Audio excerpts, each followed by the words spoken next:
Ne kemi diaspora shumë të fortë. Edhe diaspora këtu, përveç që i bjen remitansa, këtu në vendin tonë, i kemi këto remitansat e bërjeve të darsmave, të shtëpive, etj.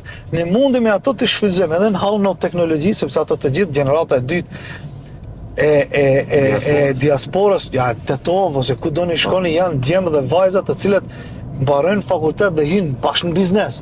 Nuk janë më forcë punëtore në për ato vete tjera. Dhe ato mund t'i tërjekim ne këtu, të fillojnë këtu të krijojnë bizneset e tyre të vogla dhe të mesme, edhe ato mund të hapin një impakt jashtëzakonisht shumë të madh ekonomisë vendit tonë. Përveç remitansa që i bëjnë këtu që jemi shumë falënderues për to, ato mund të shfrytëzojmë edhe për dituri, edhe për kapital, për financa mund na bijnë për atje.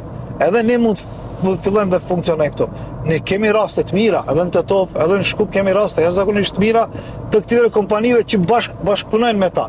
Po ne kemi edhe platformë të mirë me këto që mund ta bëjmë këtë zhvillim. Nuk na duan shumë investime të huaja, sa i kemi njerëzit tonë të investojnë këtu, edhe mund të zhvillohemi më mirë ekonomikisht.